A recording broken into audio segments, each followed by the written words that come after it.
Venía pensando por el camino que quién era yo para presentar a Ágata Ruiz de la Prada. La que necesita una presentación soy yo, porque todo el mundo la conoce desde hace muchísimos años por su labor profesional. 40 años es el título de la exposición, ¿no? Pero son más. Son más, pero 40 años es el título de la exposición que inauguró hace 2 días en el Museo Automovilístico y de la Moda de Málaga. Os invito a todos a que, yo sé que los de Marbella os cuesta muchísimo ir a Málaga, os parece que está lejísimo, pero os puedo garantizar que por la autopista está al lado y merece la pena que vayáis, veáis la colección y además va a haber una serie de trajes que Ágata muy generosamente ha donado a este museo tan particular que tenemos en la capital. Os voy a contar, cuando a mí me llaman para decir que presente a Ágata, he de reconocer que es una persona que pues, siempre ha estado ahí, enciende la tele o en las conversaciones, pero nunca me había puesto a investigar sobre su vida o a profundizar un poquito más atrás de lo que había detrás de lo que vemos todos, ¿no? Una mujer fantástica, que va vestida siempre con su ropa que no es normal, ¿no? No va vestida de Zara, o sea, va vestida de una forma particular. Cuando en un principio íbamos a hacer esta presentación, a mí me dicen que hay que presentar los 2 libros y luego se ha dicho que no, que solamente este, pero yo os voy a invitar a que empecéis leyendo el primero que ella publicó sobre su vida, porque cuando empecé a leer el segundo, creo que muchas cosas de Todo por un plan se entienden y se ven de otra manera si conoces a la Ágata de esta historia. Ágata lleva toda su vida haciendo trajes, vistiendo a muchísimas personalidades, a muchísimas mujeres, a muchísimos niños. Pero Ágata en este libro sobre todo se desnuda. Se desnuda y nos muestra sus costuras, nos muestra su parte más vulnerable también. Y me parece muy interesante que si os animáis y os gusta leer, que os leáis los 2. Todo por un plan. Y como decía antes, hoy es un planazo. Traigo muchísimas preguntas para hacerle, pero si a ella no le importa y a vosotros tampoco, voy a dejar el guión a un lado. Lo que sí voy a leer es una frase que me pareció, bueno, tengo muchísimas frases de ella subrayadas y que he traído aquí, que dice, no sé de cuál de los 2 libros es tu hija Cosima, que además no tiene mucho que ver contigo en esto de los planes, es más tranquila o le gusta menos el estar con gente, te dice que algo es cutre y su madre le dice, tú eres la encargada de hacerlo mágico. Y me parece que con esa actitud, y es una de las frases que yo creo que me voy a poner en la nevera de casa, es verdad, muchas veces no importa el plan, no importa dónde estés, no importa dónde vayas, es que tú, cómo tú lo vivas y cómo tú lo percibas. Ágata, muchísimas gracias por estar aquí, muchísimas gracias por aceptar. En estos libros, y voy a hablar de los 2, te desnudas, nos muestras eso, una parte de ti, ¿no? Desde que eres pequeña, de tus abuelos, de cosas que pasan después. Te voy a hacer una pregunta. ¿Puedo llamarle Pedro J o le llamo el innombrable? Uy, pero ¿quién es ese señor? Dios mío.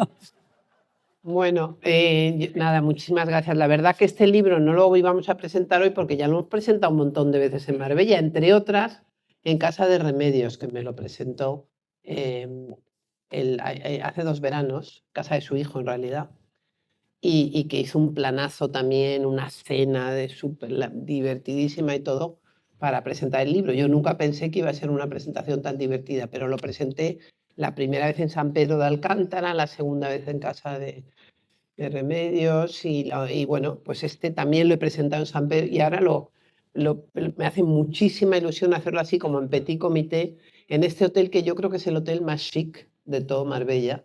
O sea, es un hotel completamente mágico porque es un poco el hotel de lo que era Marbella hace 60 años. O sea, hay hotelazos de lujo, de piscinas, de no sé qué, pero en invierno, esto es como un sueño, ¿no?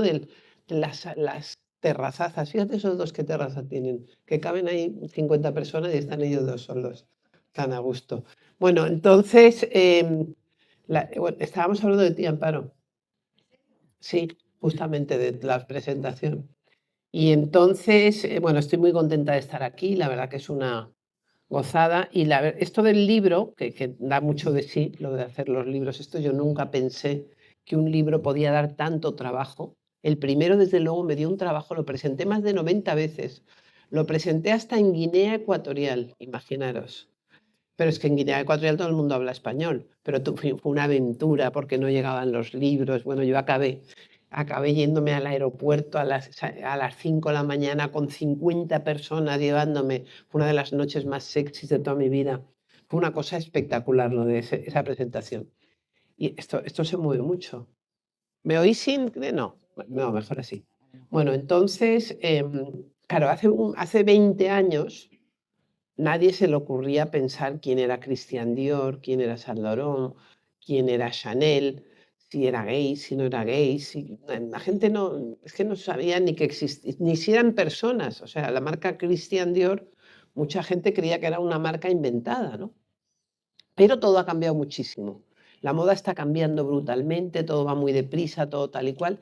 Y ahora, cuando la gente te compra una camiseta, quiere que la camiseta tenga una historia bestial y ya porque la camiseta ya se la compran en Zara, como tú has dicho, o se la compran por internet, pero quieren que la camiseta sea parte de tal. Y entonces yo me di cuenta, yo quise ser la primera española en contar de verdad su biografía, primero porque tengo muy mala memoria y se me va a olvidar todo enseguidita.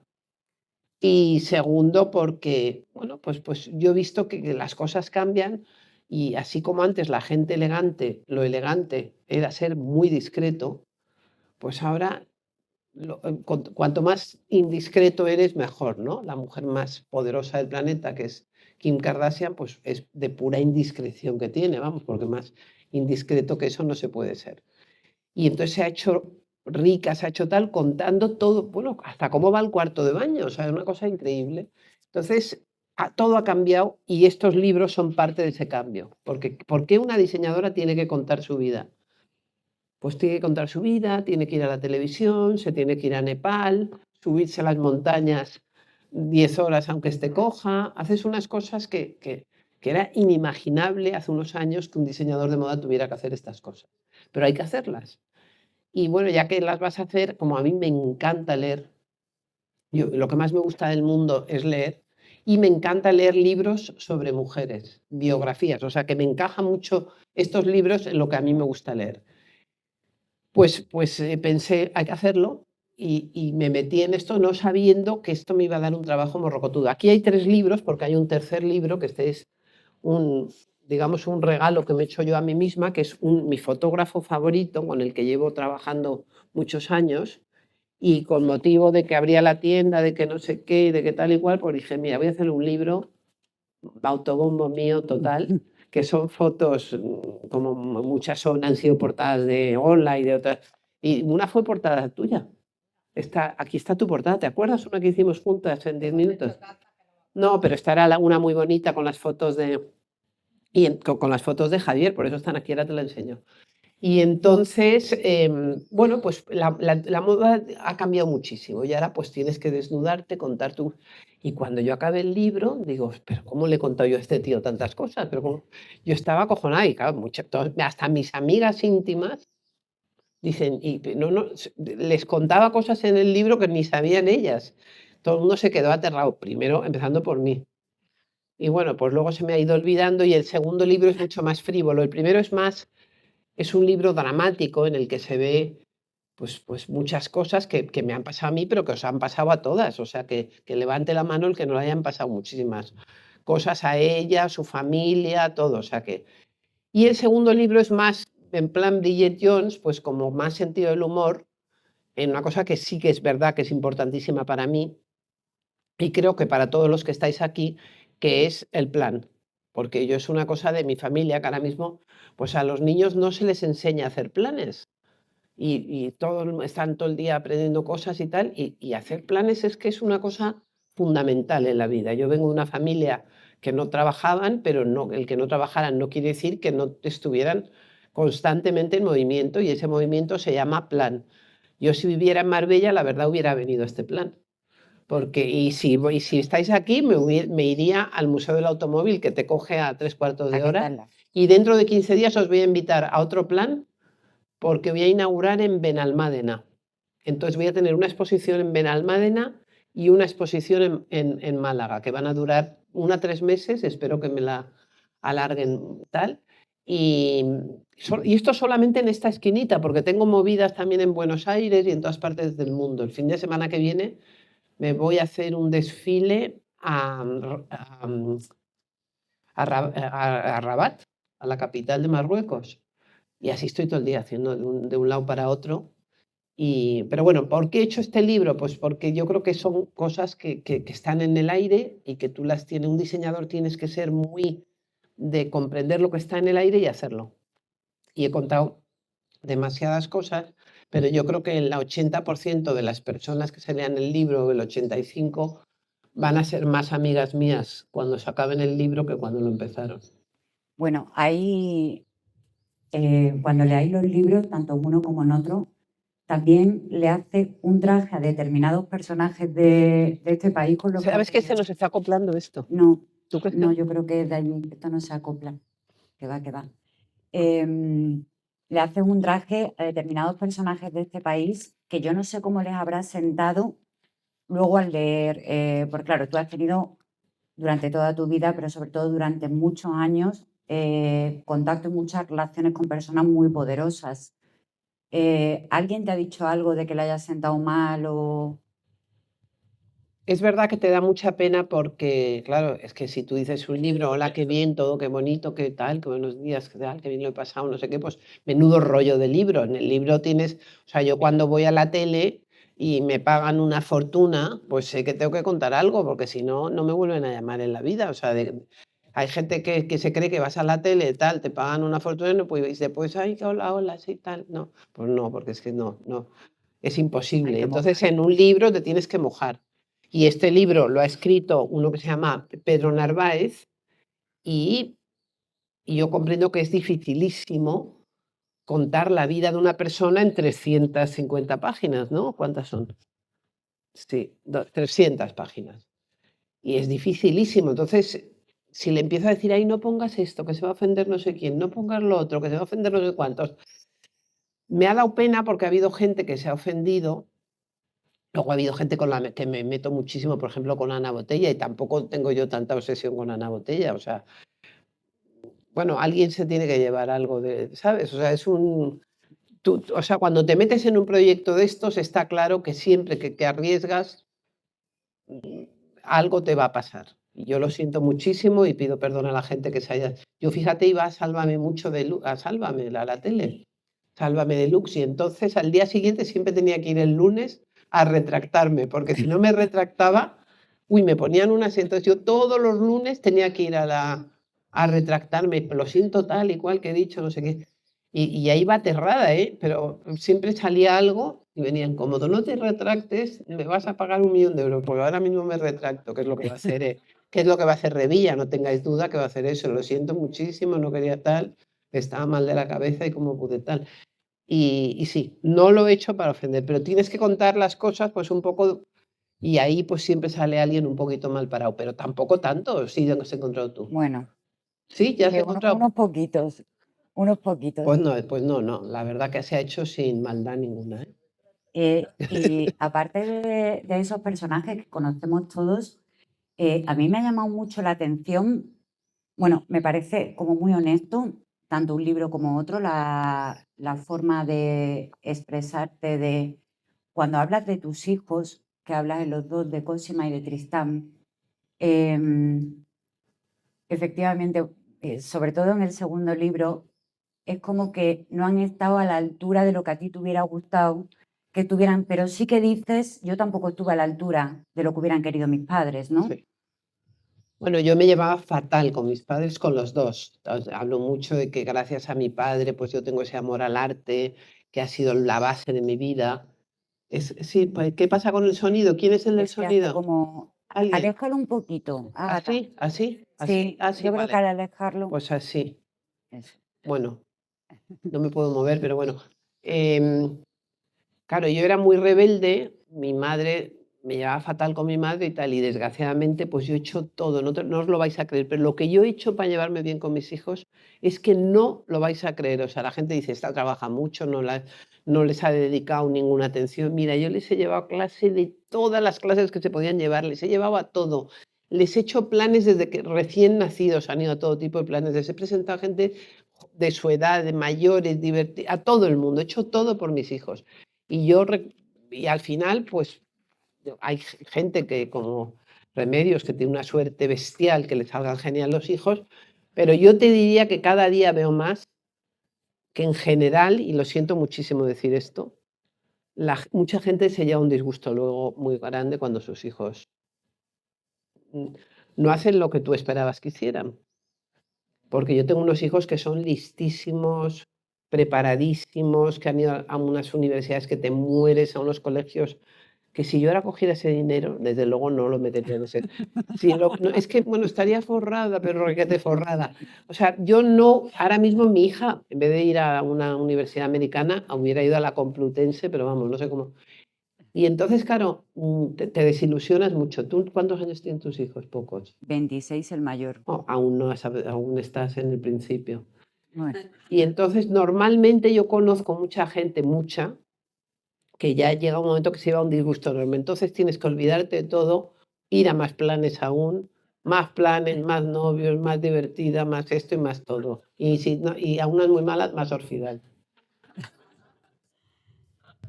¿Es verdad? dices, hablando de tu hijo Tristán, que por cierto ha sido padre, luego si quieres hablamos también de eso, porque hay una evolución de este primer libro en el que esa niña no estaba ni en proyecto, es una niña, No, una niña sí. una niña, a este segundo en el que ya se convierte en abuela.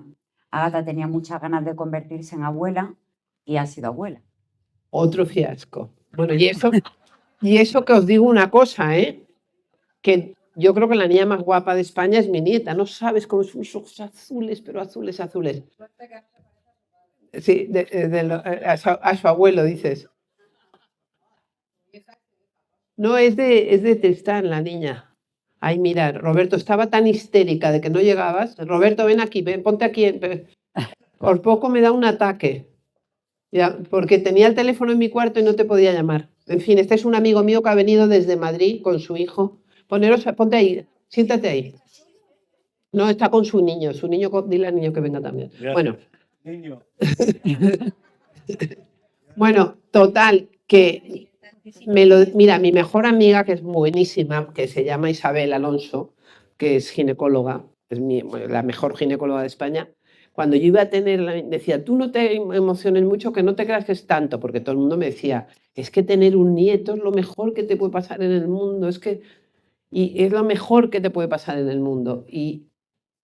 Y bueno, la niña es espectacular, pues tiene 1 año y come sola, y come brócoli, come, bueno, unas cosas, a mí me das con 1 año un brócoli, te lo tiro por la cabeza, repollo, es una niña extraordinaria, pero la verdad que esa cosa de que eres inmensamente feliz en el momento que tienes Yo, la verdad, que ya me lo había avisado mucho Isabel, te digo que no es así, que más bien las dos cosas te dan un disgusto morrocotudo. Si yo hubiera sabido las putadas que me iban a hacer mis hijos, te juro que vamos.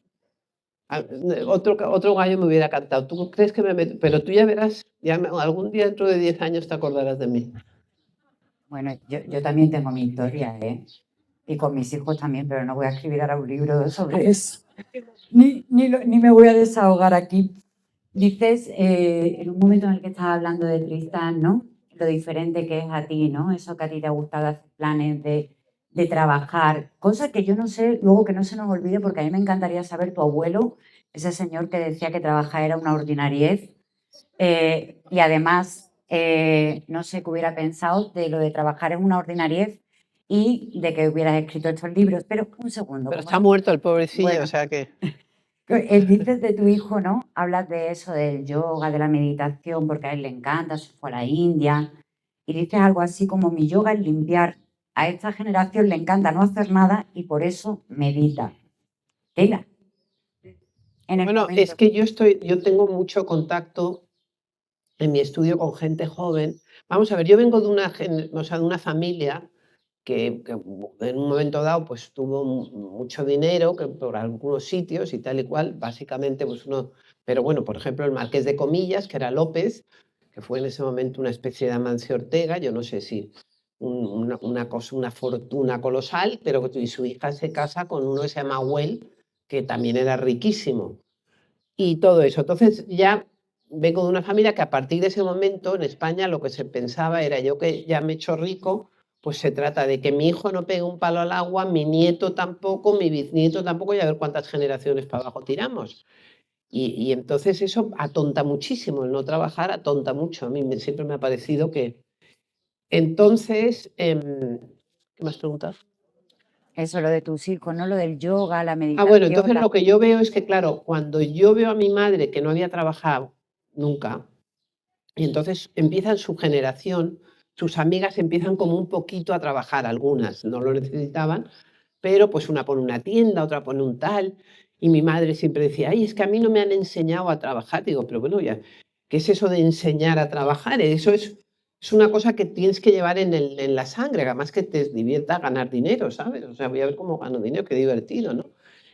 Entonces, para mí trabajar ha sido una liberación, ha sido un lujo, ha sido hacer lo que me dé la gana, ha sido mi felicidad.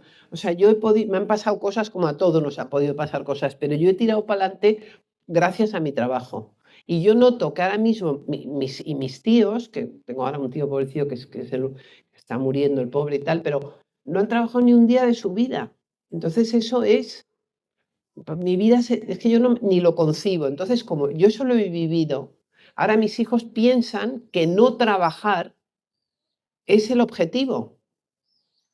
Y es absurdo, porque son unos niños mucho mejor preparados, que hablan idiomas 100.000 veces mejor que yo, que son mucho más listos, que son mucho más cultos, que son mucho mejores. ¿Y cómo es posible que las generaciones estas, ahora tengo una niña que está en mi estudio trabajando, y trabaja porque quiere, no porque lo necesite, porque desde luego necesitarlo cero pelote. Pero es como sindicalista, o sea, quieren tal, pero bueno, pero si tú has venido aquí casi que para aprender a trabajar y lo que quieres es... Entonces la gente joven no está valorando el trabajo. Me gustaría mucho que los jóvenes leyeran, sobre todo Todo por un plan, porque yo hago muchísimo hincapié en estos libros en tres cosas, que lo más importante del mundo para mí es la cultura. O sea, la cultura es la base de mi vida, lo más importante, lo que me ha llevado, tanto a mí lo que más me gusta ha sido pues la pintura y el arte y todo eso, pero luego está pues la música y hay gente pero sobre todo la cultura, el leer, el saber, el conocer a gente, la historia, bueno, la cultura es súper importante. Y luego otra cosa que digo es que es súper importante, bueno, los planes, pero que los planes también son la cultura y el trabajo. Pues el trabajo, tú fíjate, esta semana yo que he estado, bueno, pues sí, con lo del museo, pero es trabajo, pero qué gozada de trabajo, ¿no? Entonces, despreciar el trabajo, aquí tenemos un niño joven que es el hijo de mi amigo, despreciar el trabajo es no darse cuenta que es que el trabajo es lo mejor que te puede pasar. Rosa, ¿estamos de acuerdo? No, es que no, es que, pero no, trabajándolo, pasándonoslo bien, porque es que nuestro trabajo es maravilloso. Entonces, es muy importante eso, y entonces a mí me da pena que ahora para llevar la contraria, porque claro, es normal que las generaciones lleven la contraria, pues digan, ahora no voy a trabajar, pues ahora te vas a jorobar la vida, porque si no trabajas vas a ser muy desgraciado. Eso es lo que yo te... Entonces, al final, claro, yo comprendo que unos adictos al trabajo, como lo han sido los padres, o sea, los padres de mis hijos, pero de verdad, es una cosa que es innegociable para mí, ¿no?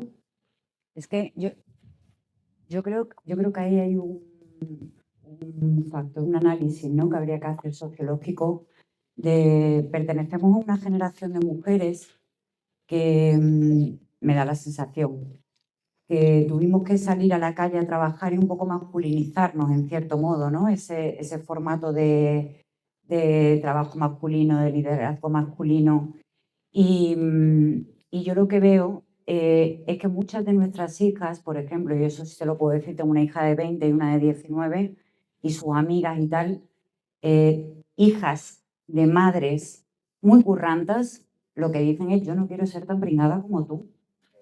O sea, no es reconocer sino ven a lo mejor Pero, la renuncia. pero o no a estoy de veces- acuerdo contigo para nada en lo de que el trabajo sea masculino. O sea, No, porque que fuimos mujeres sí, que tuvimos que demostrar mucho ya, pero cuando es que el salimos a la... trabajo no es masculino. Al revés, las No, mujeres, yo no. ahora que vengo de Nepal y bueno, y vas por ahí, las mujeres han trabajado como bestias toda la vida, porque han trabajado una burrada y muchas veces más que los hombres. Otra cosa es que no se les haya reconocido, pero la mujer ha trabajado mucho y yo creo que la mujer que ha trabajado, pues ha estado más contenta que la que no ha trabajado. Esa es mi teoría, porque es que trabajar ennoblece, trabajar es lo mejor que te puede pasar. Entonces, es verdad que ahora esta gente, para llevar la contraria, que es lógico que les toca matar al padre, pues entonces no quieren trabajar. Y es una pena porque se pierden los mejores planes del mundo, que son, tú fíjate que a mí no me gusta viajar.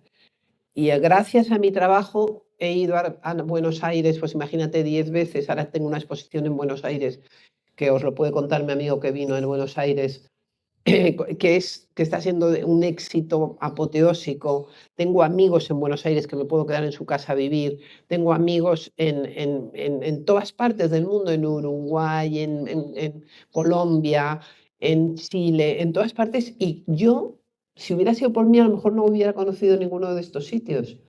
Y yo voy a Rabat porque voy a hacer un desfile, pero si no, a lo mejor. Y luego, pues al final toda tu vida es una maravilla. Por ejemplo, yo el otro día estaba en Málaga y digo, oye, pero qué amigos tengo yo en Málaga, pero qué maravilla, qué suerte y tal. Y si no hubiera sido por el trabajo, yo no tendría esos amigos, ni eso.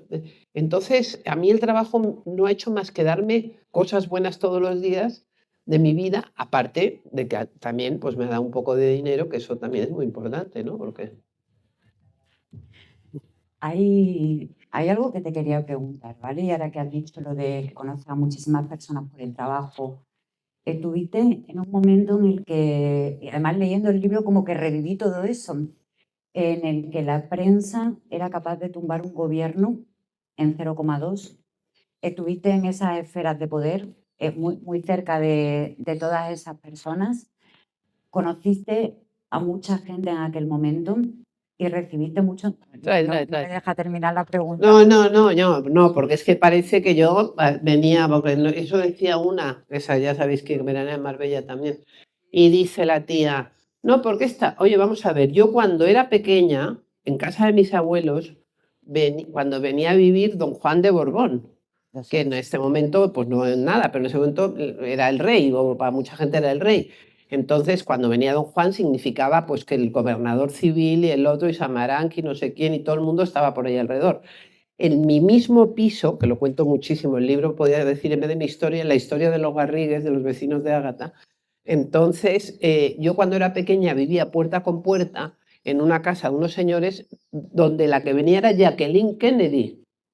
Entonces, parece que yo he conocido al innombrable y me ha presentado a alguien. Coño, le he No me pero dejo terminar. ya, pero es que muchas veces se me insinúan cosas así No, que me molesta muchísimo, porque es que yo llevo, aparte que yo tengo como una atracción por el poder. O sea, yo llego aquí y dentro de un ratito me siento al lado de una señora y resulta que es la más poderosa, porque es que lo tengo desde pequeña, porque me gustan los planes y me gusta el poder. Entonces, que a mí me digan, has estado en contacto con el poder, pero desde que he nacido, o sea, no ha sido por estar con alguien, sino al revés. Yo vale. conozco un tío que no tenía un duro, que era bastante tal, y de dónde lo conozco a dónde lo dejo, se puede ver y dónde está ahora, claro. Todo dicho. No, Y no, es verdad. No, a ver, ¿qué me ibas a decir? Que tú a me ver, querías... el final de la pregunta es verdad que tú has recibido muchísimo en casa, hablas en los libros de escenas que, bueno, yo creo que muchos hubiéramos pagado si hubiéramos podido por estar allí, aunque fuera como estáis vosotros aquí sentados, nada más para escuchar lo que se estaba hablando. En algún momento, y además era una época de mucha actividad social, muchas cenas, muchas comidas, muchos eventos, que también era por planes que tenía él, o sea, que le surgían a él, ¿no? ¿Ha habido algún momento, y quiero que seas sincera, que has estado en uno de esos planes, incluso en tu propia casa, y has dicho, ¿qué hago yo aquí? Y has desconectado. Bueno, a lo mejor sí estaba muy cansada, pero un poco la tesis de este libro, de Todo por un plan, es que yo he llegado a la conclusión, o sea, yo soy mucho más amable, lo reconocerás, con el innombrable en el segundo libro que en el primero. Y si hay un tercer, o sea, me voy Va sanando, amabilizando. ¿no? Va Y sanando también. entonces ahí lo que yo sí que digo es que yo he estado con el innombrable 30 años porque teníamos planes muy buenos. Entonces, una vez que se te pasa el primer follón, las mariposas en el estómago esas, pues lo bueno es tener planes, hacer planes buenos. Y para eso pues hay gente con la que coincides en hacer planes y gente con la que no coincides. Y entonces, Ese fue vuestro pegamento, ¿no? También. claro, porque si te invitan un día a cenar con Ana Patricia Botín, el otro día viene Murdo, que el otro día tal, es que no sé, por eso a mí me sorprendió tanto el asunto de la separación, porque dije, coño, con estos planazos que hay ya no es. Claro, como a mí el otro tipo de planes tampoco me atraen tanto, ¿sabes? Que no, o sea, que me aten a una cama y no me atrae, me atrae poquísimo, o sea, no. Entonces yo no entendía, luego a lo mejor he ido entendiendo más, pero no. En fin, qué cantidad de burradas estoy diciendo y encima No. grabándolas No, que luego si no, no lo pongo. Sino vamos a quitarnos esto, porque Bueno, dicen, y vamos a terminar, ahora sí, en Todo por un plan, terminan diciendo, será por fin mi vida. Y por eso a mí me encantaría seguir preguntándote y saber si durante todos estos años ha sido, además de Ágata Ruiz de la Prada, con esa personalidad espectacular, con ese brillo espectacular, con ese protagonismo, muchas veces más la mujer de, la madre de, la hija de, que Ágata auténticamente haciendo realmente, porque es verdad que dices que eres muy libre, pero creo que también te acondicionan las circunstancias como nos condicionan a todos. ¿Cuál es tu siguiente plan para esa nueva vida? Ser la abuela de Deva. Es ideal, ¿eh? Súper ideal. Luego os voy a enseñar una foto, pero es que es una niña que te la comes de buena. Pero te quiero dar las gracias porque ha sido una de las mejores presentaciones que me han hecho en mi vida. Y me han hecho muchas, o sea que muchísimas gracias porque es que te lo has currado mogollón, ¿eh? Yo te voy a contar algo. Leyendo los libros de Ágata, que soñaba con ella, he parido a tu nieta una de estas noches, o sea, un horror, porque era Ágata, Ágata, Ágata. Digo, ¿y yo cómo me he visto para la presentación de Ágata? Porque es verdad que yo adoro el negro.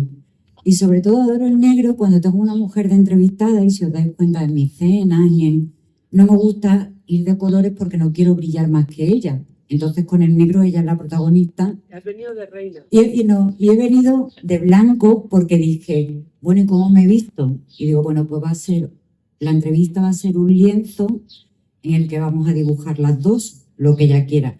Así que te voy a pedir que como esta camisa además me la he comprado para me la firmes detrás y así realmente tiene una camisa así de Ágata.